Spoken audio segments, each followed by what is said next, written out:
প্রিয় দর্শক, কথায় আছে শিক্ষা জাতির মেরুদণ্ড।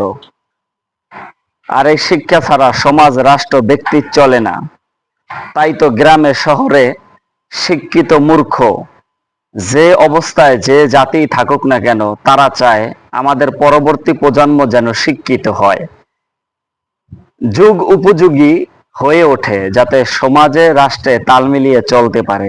সেই শিক্ষা অর্জন করতে গিয়ে কি পরিমাণ নাকানি চুবানি খায় শিক্ষার্থীদের অভিভাবকরা, কি পরিমাণ হয়রানির শিকার হয় শিক্ষার্থীরা, সেটাই আপনাদেরকে আজকে দেখাবো।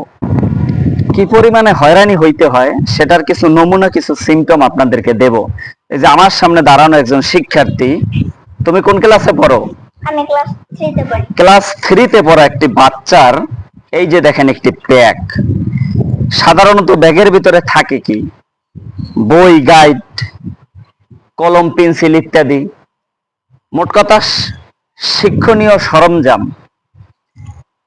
এটাই তো স্বাভাবিক, তাই না? কিন্তু এইটা যদি হয় একজন শিক্ষার্থীর যে ওজন বেশি, ওর ওজনে এত বেশি আছে কিনা সেটা সন্দেহ আছে। এইটার ওজন এত বেশি, এইরকম একটি মানে ভারী জিনিস প্রত্যেকটা বাচ্চা দৈনিক শিক্ষা প্রতিষ্ঠানে নিয়ে আসতেছে, দৈনিক যাইতেছে।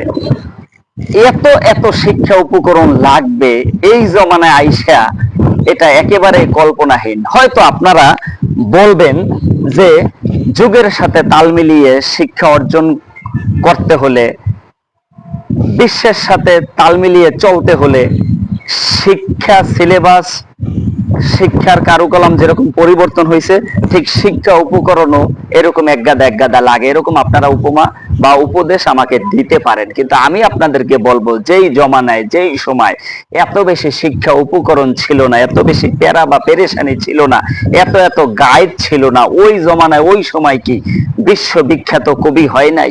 বিশ্ববিখ্যাত মুফাসসির হয় নাই? বিশ্ববিখ্যাত, বিশ্ব নন্দিত আবিষ্কার কি দুনিয়াতে আসে নাই? আমাদের পরিস্থিতিটা এরকম হয়েছে, এটা শিক্ষা প্রতিষ্ঠান থেকে বা এক প্রকার বিজনেসের জন্য বাধ্যতামূলক করা হইল কি না। এত এত এত এত জিনিস লাগবে, এটা এটা লাগবে, প্রতি বছরে এটা এটা পরিবর্তন করতে হবে, এইরকম একটা সিস্টেম চালু হইল কিনা, এটাই আমার সন্দেহ, এটাই আমার প্রশ্ন। আপনাদের কার মনে কি প্রশ্ন আমাকে জানাবেন।